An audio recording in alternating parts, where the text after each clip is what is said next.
Best HFY stories. What do low-tech humans know of war?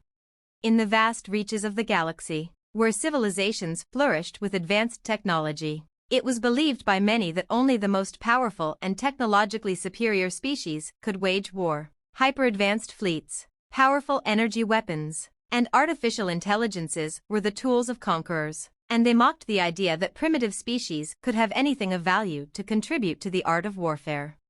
But when the war came, the enemy didn't expect humanity.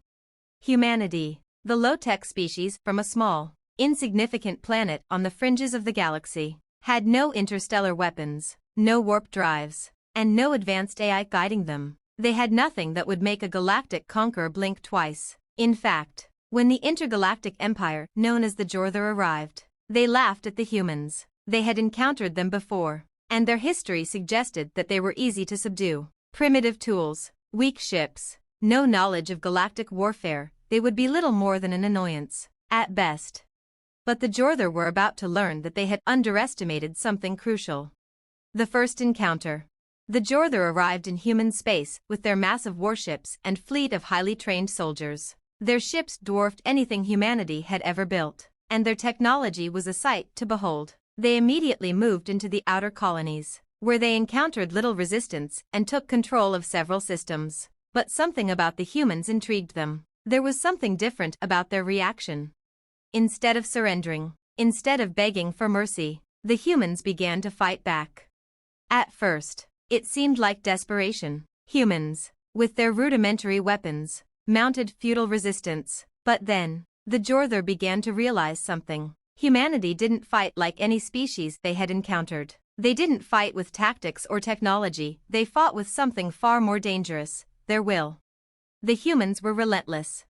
The first true battle began on a small mining colony called Vero 4. The Jorther thought it would be an easy victory, a quick pacification of the rebels. They underestimated the humans' ingenuity. The colonists, outmatched and outgunned, didn't try to face the Jorther head-on. Instead, they used their planet's harsh terrain to their advantage. They set traps, built improvised weapons from their limited resources, and turned their environment into a weapon.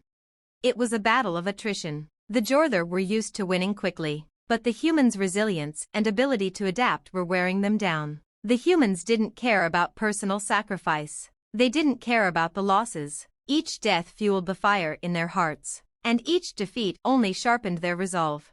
One by one, the Jorther commanders fell into their own traps. The humans employed guerrilla tactics with terrifying efficiency, disrupting supply lines, striking at weak points, and retreating when necessary to draw the Jorther into ambushes. The Jorther began to panic. What had started as an easy conquest was turning into a nightmare. The humans, with their primitive tools, their lack of formal training, and their outdated technology, had driven them to the brink. The Jorther couldn't understand it. How could these low-tech creatures fight so fiercely? The turning point. Word spread across the galaxy. The humans, who had once been dismissed as nothing more than insignificant insects, were turning the tide of battle. They fought with a desperation that defied logic, and with a unity that was beyond the Jorther's comprehension. They weren't just fighting to survive. They were fighting for something far greater: their homes, their families, their freedom. The Jorther had technology that could crush entire fleets with a single strike. Yet they were losing ground to the humans' persistence. The humans didn't need advanced weaponry. They needed only one thing: the will to fight. As the war continued, the Jorther learned a harsh lesson. Technology, no matter how advanced, could be overcome by something that no weapon could defeat: the sheer force of willpower and the bond that united every human, no matter how low-tech they were. The humans might have lacked the grandeur of the Jorther's warships, but they possessed something far more dangerous: the ability to adapt, to persevere, and to turn the tide of battle through sheer determination was a force the Jorther could not anticipate. The final blow. In the end, it wasn't the technology of humanity that won the war, it was their hearts. The final battle took place over Earth itself. The Jorther had hoped to take the planet in one swift strike, but they hadn't anticipated the human spirit. From every corner of the planet, soldiers, civilians, and even children rose up to resist. They fought in the streets, in the forests, in the mountains, with every weapon they could find. Even though the Jorther outclassed them in every technical way, they could not match the overwhelming determination of humanity. The Jorther Empire, stunned and defeated, finally retreated. Earth had been saved, not by advanced technology, but by the will of a people who refused to surrender. The humans had shown the galaxy that while technology might win battles, it is the will to fight, the resilience in the face of overwhelming odds, and the strength of unity that ultimately defines the outcome of war. Epilogue. The Jorther learned a hard lesson that day: never underestimate a species that has nothing left to lose. And from that point on, humanity's reputation spread across the galaxy, not as a primitive species, but as a force to be reckoned with. For the humans, their victory was not just about the war. It was about the message they sent to the stars. They might not have been the most technologically advanced, but when it came to war, they knew something that no other species did. The low-tech humans, armed only with their courage and determination, had proven that they were the true masters of war. Next chapter, the rise of humanity. In the aftermath of their victory against the Jorther, humanity was no longer seen as a weak, insignificant species. The galaxy, once filled with contempt and dismissive attitudes toward Earth's people, now watched in awe as the humans rebuilt their society and adapted to the new challenges posed by a universe teeming with diverse and often hostile civilizations. But this was not the end of their story. The Jorther had fled, their empire in disarray, but they were not the only threat in the galaxy. Other empires, some more advanced than the Jorther, were watching with growing interest. They were curious about how a species so seemingly primitive had not only survived, but emerged victorious. Humanity, in their newfound position, now found themselves at the crossroads of a new era, one where they had to decide whether to maintain their isolationist ways or to step boldly into the galactic stage. The Alliance of the Strong.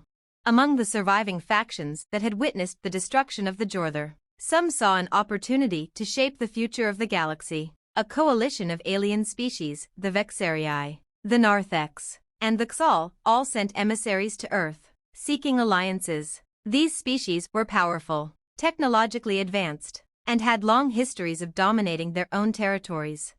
Yet, they could not ignore what humanity had done. The strength of character and unity displayed during the war with the Jorther had gained them the respect of these powers, even if they remained unsure about how this low-tech species would fit into the broader galactic order. But humanity had no intention of simply submitting to the will of these larger, more powerful civilizations. They had learned that power was not just about weapons and technology, it was about the strength of the spirit, the ability to rise above your circumstances and to stand firm in the face of overwhelming odds.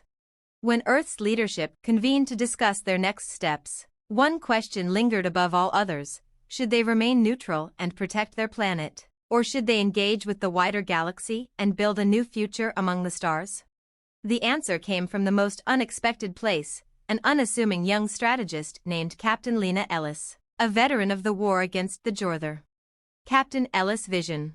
Captain Ellis had been the mastermind behind many of humanity's most successful guerrilla operations during the war. While she lacked the advanced technology of her adversaries, she had something that the Jorther had failed to account for: the ability to inspire and lead. She had understood the human spirit like no other, and her vision for the future of humanity was what would define the next chapter in their history.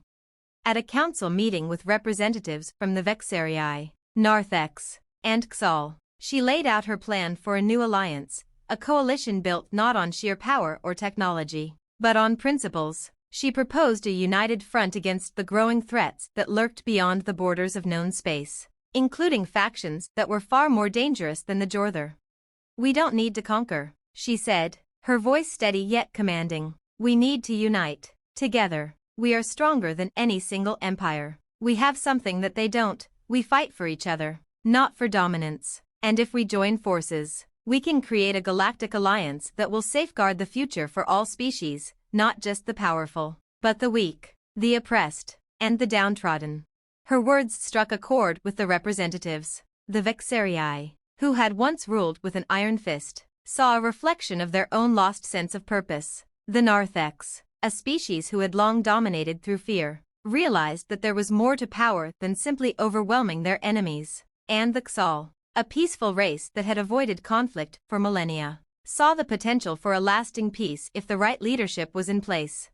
Captain Ellis' vision for an alliance based on mutual respect, cooperation, and shared strength was compelling. It wasn't just about surviving, it was about thriving together. And in a universe full of threats, that was a message that resonated deeply. The Galactic Coalition. Humanity had been thrust into the galactic stage, and though they lacked the technological might of other empires, they had something far more valuable: their courage, their unity, and their belief in the strength of their people. In time, they became the cornerstone of the Galactic Coalition, an alliance of species dedicated to peace, defense, and the preservation of the rights and freedoms of all sentient beings. The coalition wasn't just a military pact, it was a philosophical one. Each member species contributed something unique, something beyond technology. The Xal brought wisdom and diplomacy, the Vexarii, a deep understanding of strategy and warfare, the Narthex, a history of overcoming oppression. But humanity brought a spark that reminded every species in the galaxy of the true meaning of strength, the will to protect what mattered most.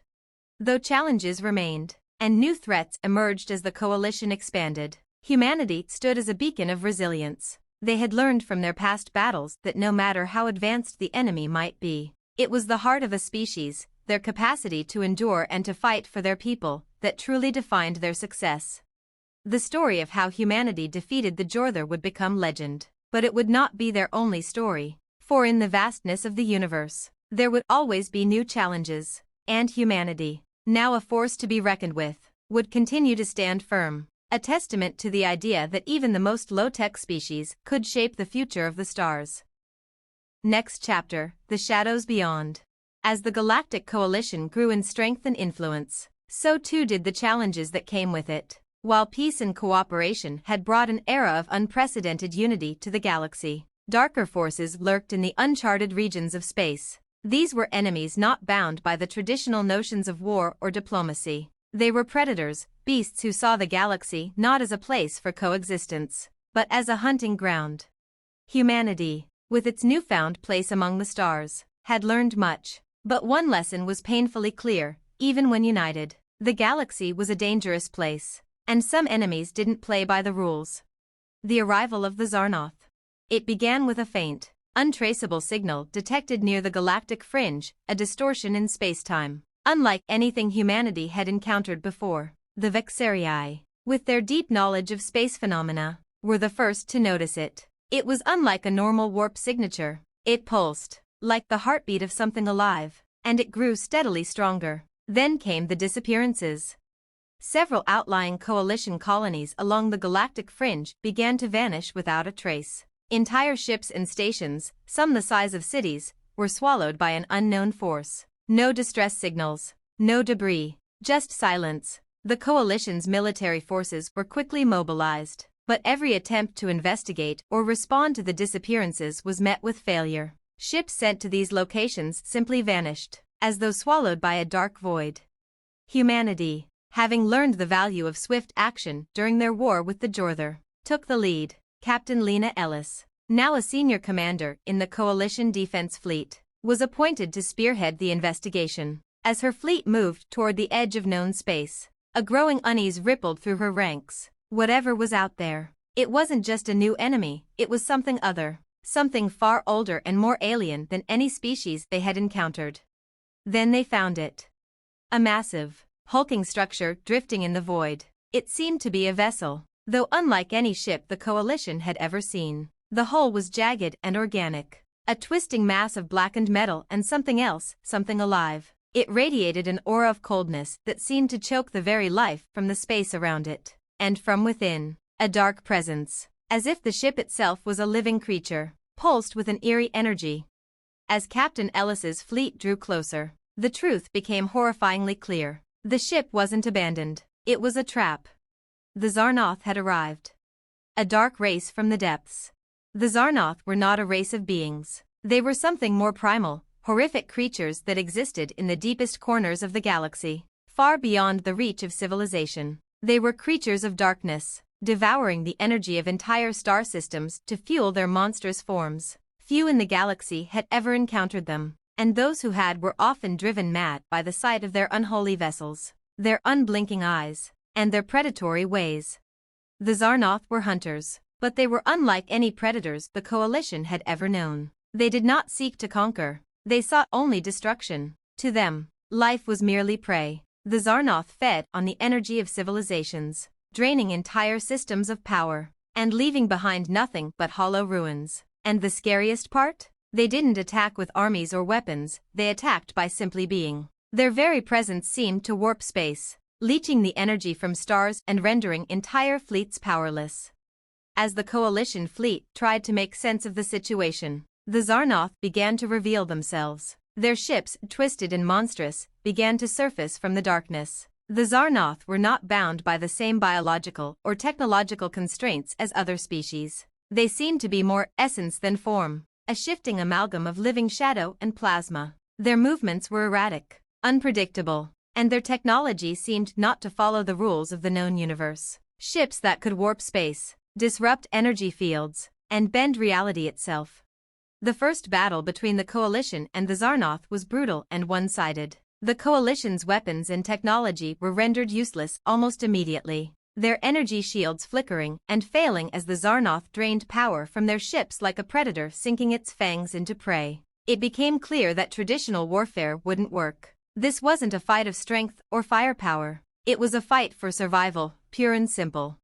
Humanity's strategy had always been one of adaptation, and now, Captain Ellis would need to rely on her people's ability to do just that. A new kind of war. In the face of such a terrifying new enemy, the Coalition quickly realized that conventional tactics were no match for the Zarnoth. The idea of fighting back with sheer force was out of the question. What humanity brought to the table wasn't just strength, it was adaptability. The same creativity, resourcefulness, and sheer determination that had won them the war against the Jorther now became their greatest asset. Captain Ellis, understanding this better than anyone, implemented a daring new plan. It was time to use the Zarnoth's own nature against them. Since the Zarnoth fed on energy, the key to defeating them lay in disrupting that energy source. The humans and their allies began to develop a series of experimental energy weapons, pulse disruptors capable of countering the Zarnoth's power-draining abilities. But these weapons had a catch: they needed to be powered by something new. Something outside the reach of the Zarnoth's abilities. Humanity's breakthrough came when they discovered a rare substance on the edge of known space, a mineral known as seraphite, which absorbed cosmic energy instead of releasing it. Using this, humanity was able to create a fleet of energy-stabilized ships, designed to neutralize the Zarnoth's draining powers. A desperate war began, one that would see human ingenuity put to the ultimate test. For the first time in their history, humanity wasn't fighting for survival alone, they were fighting to protect the entire galaxy. The turning tide. With the new energy weapons and seraphite-powered ships in place, the tide of battle began to shift. Humanity and the Coalition's forces began to strike back, using their ingenuity and sheer force of will to challenge the Zarnoth. It wasn't enough to simply hold their ground, they had to fight in ways no one had ever dreamed possible. And yet, even as the Coalition forces slowly gained ground, Captain Ellis knew that the true challenge had just begun. The Zarnoth were relentless, and the war had only just begun. The galaxy had faced threats before, but none like the Zarnoth. These beings represented the very essence of chaos, a force that devoured life itself. And yet, humanity stood firm, a light in the dark. For the first time, the galaxy was united, not by the strength of its fleets or the vastness of its empires, but by the sheer determination of a species that had learned the most important lesson of all: no matter the size, no matter the odds, humanity would never stop fighting. And as the Coalition prepared for the long struggle ahead, one truth became clear: the galaxy had underestimated humanity before. Now, they would face the consequences of that mistake. Next chapter: The Heart of the Zarnoth. As the war with the Zarnoth raged on, the Galactic Coalition began to coalesce into something more than just an alliance of convenience. Humanity's leadership, particularly Captain Lena Ellis, had turned the tide with unconventional tactics and strategies born out of necessity. Yet, as they pushed back against the monstrous invaders, they came to realize that the true heart of the Zarnoth, its dark, parasitic energy, remained a mystery. Though the coalition had managed to stem some of the Zarnatha's advances, the deeper questions remained: where did they come from? What fueled their endless hunger? And, most crucially, could they truly be defeated? Or was their nature something that could not be destroyed, only delayed? The search for the origin. Captain Ellis knew that in order to win, they needed to understand the Zarnoth on a fundamental level. They could not just fend off the swarm of invaders, they needed to strike at the root of the threat itself. The Zarnatha's methods, their hunger, their overwhelming power, these were symptoms of something deeper. But where to begin? Ellis led a covert team, including the most brilliant minds from the coalition, on a mission to find the origins of the Zarnoth. They combed through ancient texts, examined Zarnoth battle wreckage, and worked tirelessly to uncover any clue about their creators or their true purpose. Finally, after weeks of fruitless searching, they uncovered an old piece of forgotten history, a relic from an ancient species called the Vorath. These beings were believed to have vanished long before any known civilization took root in the galaxy.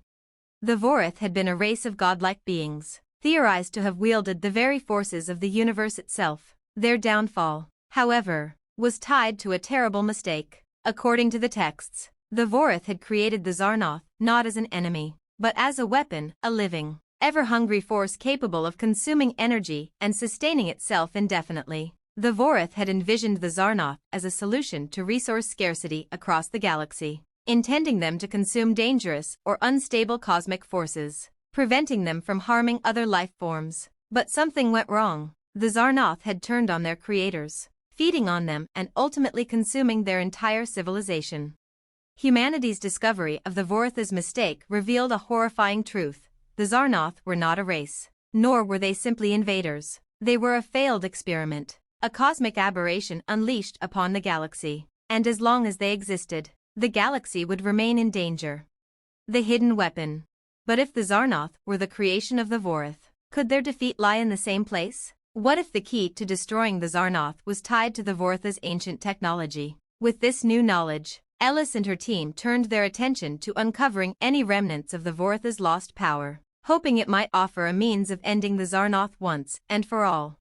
The team discovered what they were looking for on a distant, desolate planet, a massive structure buried beneath the surface. It wasn't just a ruin, it was a vault. Inside, they found a device that could have been forged from pure energy itself, its design incomprehensible and alien. There were no instructions, no manuals, just a faint hum of power radiating from within. With no clear idea of how to use it, Ellis took the device to a team of human and coalition engineers. After weeks of analysis and trial and error, they came to a startling conclusion. This device was capable of reversing the Zarnatha's energy-draining effect, not just blocking it, but unraveling it. If they could unleash this technology on the Zarnoth at its core, they could theoretically sever the link between the Zarnatha's power and their need to consume. But there was a catch. This device was not a weapon of firepower. It was a weapon of destiny, capable of reshaping energy itself. To wield it effectively, the coalition would have to place it directly within the heart of the Zarnoth swarm, at the center of their energy source. And this mission would require a level of precision and bravery far beyond what humanity had ever faced. The final assault. The plan was set into motion, a final, all-or-nothing assault against the Zarnatha's central nexus, the point at which their hunger originated. The coalition's fleet, bolstered by humanity's new energy-powered ships, would strike at the heart of the Zarnatha's territory. There was no room for error. Ellis personally oversaw the mission, commanding a fleet of human and alien vessels that would push deep into enemy space. It was a desperate maneuver. Any mistake, any hesitation, could spell their doom. The Zarnoth forces would not go down easily. As the fleet advanced, they encountered heavy resistance. The Zarnoth did not simply allow their enemies to advance. They responded with all their ferocity, attacking with monstrous ships and using their energy-draining powers to destabilize the entire battlefield. But the coalition held firm. The human-engineered ships, using the newly developed pulse disruptors and Seraphite-powered shields, began to push back. The journey to the Zarnatha's central nexus was perilous, with massive cosmic storms and gravitational anomalies threatening to tear apart any ship that ventured too close. Yet, the fleet pressed on. Each ship was a small victory against the overwhelming odds.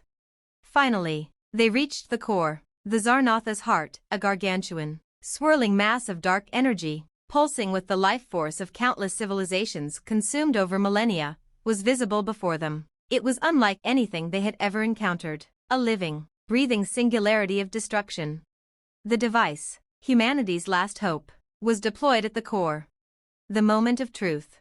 As the device hummed to life, a wave of pure, concentrated energy erupted from it. It wasn't a weapon of destruction. It was a force of creation, unraveling the very nature of the Zarnatha's existence. Their power began to dissipate, unraveling in on itself as the fabric of their energy source destabilized.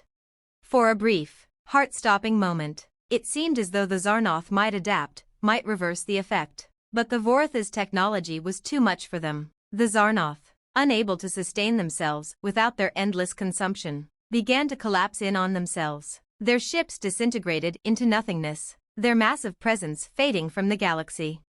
The war was over. Aftermath, a new beginning.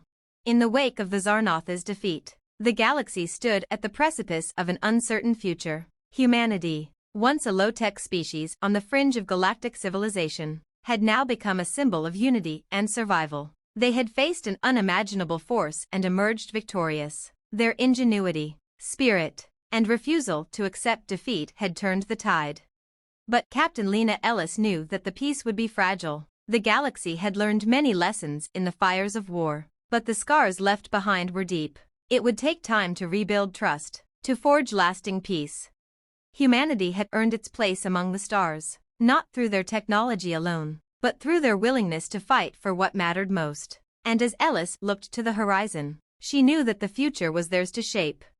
The darkness of the Zarnath was gone, but the light of humanity, unyielding and fierce, had only just begun to shine. Next chapter, the dawn of a new era.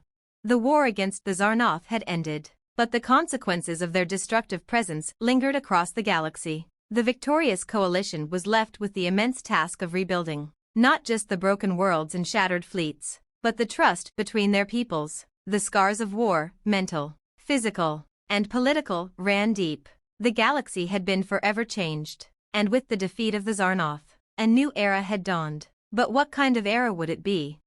Humanity, having led the charge against the most existential threat the galaxy had ever faced, had proven itself as a key player in the cosmic order. The galaxy had never expected a species as young and seemingly insignificant as humanity to rise to such heights. They had been the underdogs, the low-tech species with no galactic history, and yet they had changed the course of history. Now, as the dust settled, the question remained, what would humanity do with its newfound power? The coalition reformed. In the months following the defeat of the Zarnath, the Galactic Coalition convened a grand summit, an assembly of every member species. They came together not just to celebrate their victory, but to discuss the future. The question on the table was one of cooperation and leadership. The galaxy had seen the strength of humanity, but could they be trusted to lead? Could the galaxy now look to Earth for guidance in the long-lasting peace that was needed?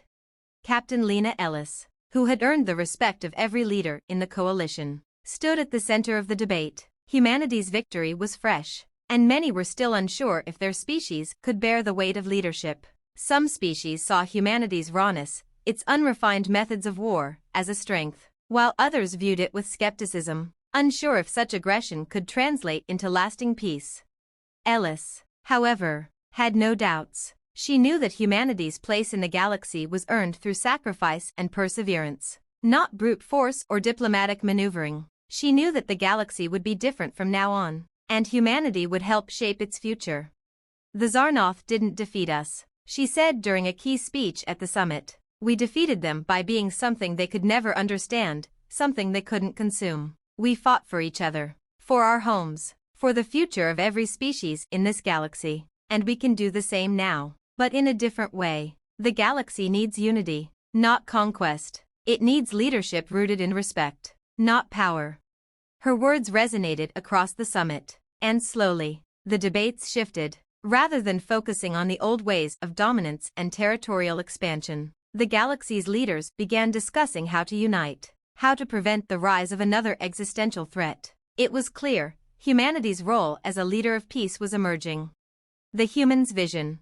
In the years that followed the war, the Galactic Coalition transformed into something more. Earth, now a recognized force among the stars, spearheaded initiatives to rebuild war-torn planets, negotiate peace between feuding species, and ensure that no one empire or race could ever dominate again. The first step was to create a new kind of military, one not focused on aggression, but on defense. The new Galactic Defense Force was established, and humanity took the lead in designing the force not as an offensive weapon, but as a united shield against any who would threaten peace. Humans also took the lead in introducing the concept of the Intergalactic Council, a democratic body where every member species had an equal say in the decisions that shaped the future of the galaxy. The idea was simple but profound: cooperation over competition, unity over division. Every race, from the peaceful Xal to the aggressive Vexarii, had a place at the table. Earth's representatives, led by Ellis, worked tirelessly to ensure that no species would be left behind, that all voices would be heard. Though it was not without its challenges, the coalition slowly began to move from an alliance based on mutual survival to a true coalition of peace. The shadow of the past. But even in this new age of cooperation, a shadow loomed on the horizon. Not all species were happy with the changes. There were still remnants of old empires, factions that had thrived under the previous system of power and control. The Jorther, having been forced into retreat during the war with humanity, were beginning to rebuild their strength in the far corners of the galaxy, far from coalition eyes. While they were not an immediate threat, there were murmurs of unrest and suspicion. Some saw humanity's rise to power as a challenge to their old ways and feared what could come next. And then there was the question of the Zarnoth. Their defeat had brought an uneasy peace, but even with their downfall, the energy disruption they caused had left scars on the galaxy's infrastructure. Whole sectors of space were still unstable, planets still recovering from the damage they'd sustained. Some worlds had been drained of energy so thoroughly that they may never fully recover. There were still whispers of Zarnoth remnants, surviving in the deepest parts of space. The galaxy knew that the war with them may have ended, but the implications of their existence were far from over. Ellis, though, refused to be haunted by what might come. Instead, she looked forward. The coalition had forged a fragile peace, but she believed in humanity's ability to unite the galaxy. For the first time in galactic history, the species of the universe had a chance to build something greater than themselves. The path forward. Humanity's journey had been long, from the fringes of known space to the heart of galactic leadership. They had fought for survival, for freedom, and now, they fought for the future. The next great challenge wasn't just military, it was cultural. The galaxy was changing, and humanity had become a beacon of hope, a reminder that no matter how bleak the situation, a species could rise from nothing, unite others, and change the future.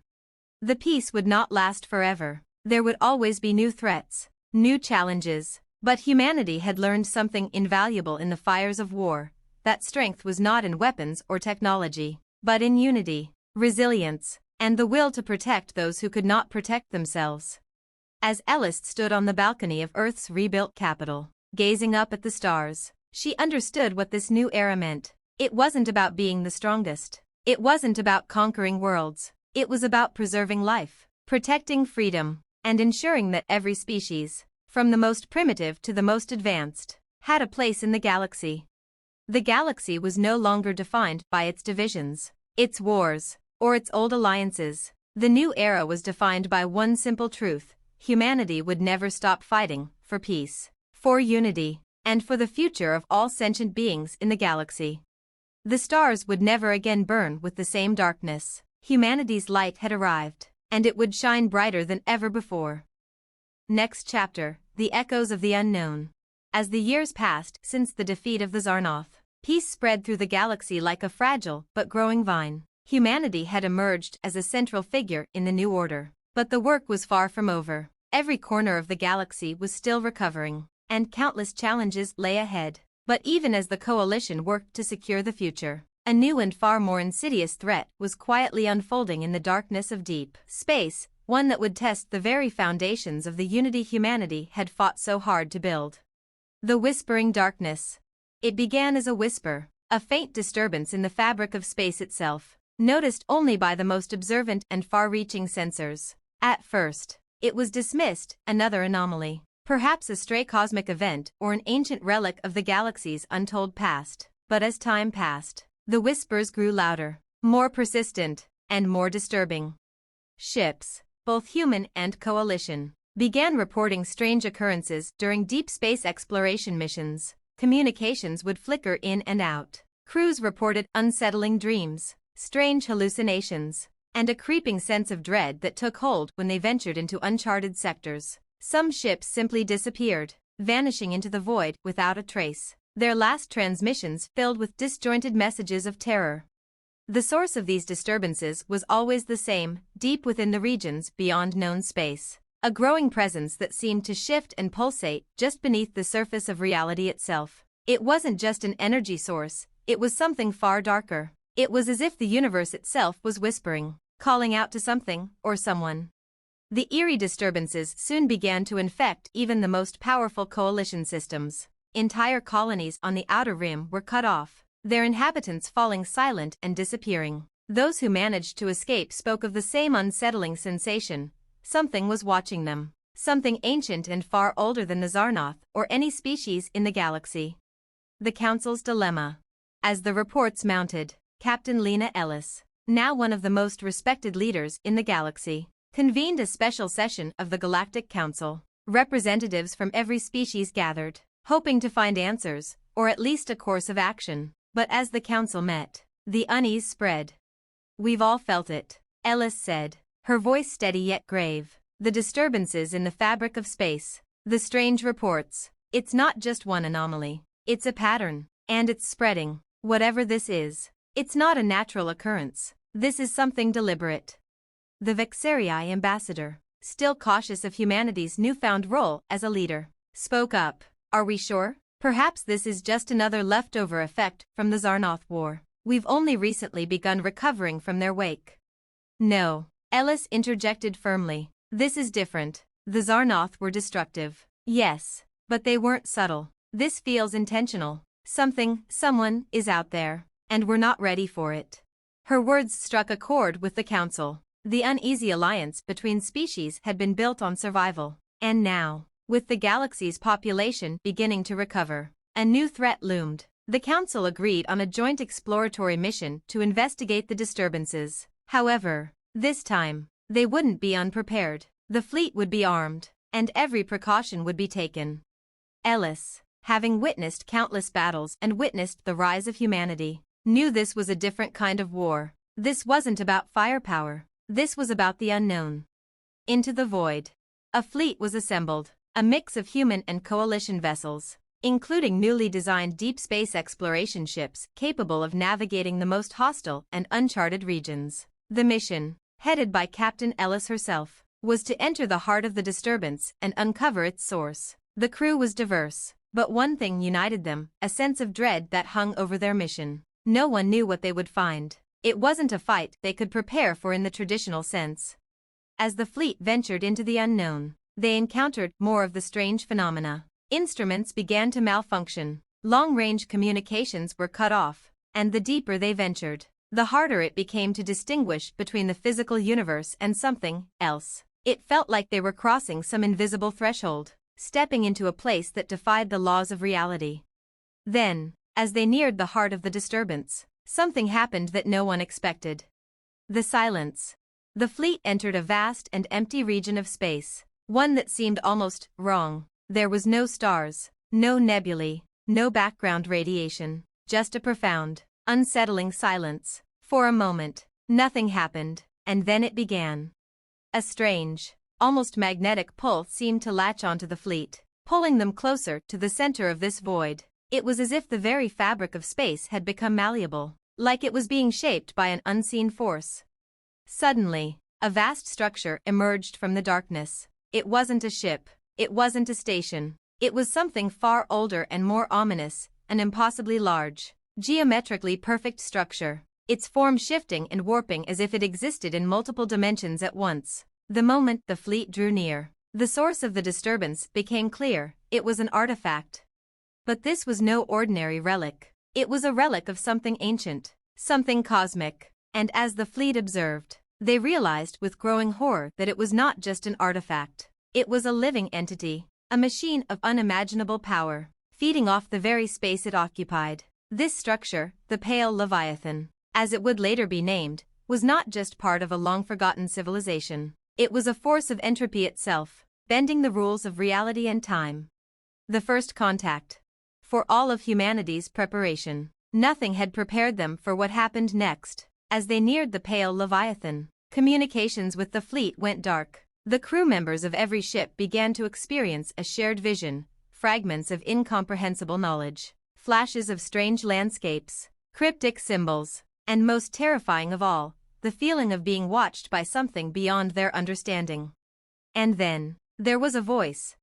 It wasn't human, nor was it any language any species in the galaxy had ever encountered. The voice reverberated through their minds, not as sound, but as thought.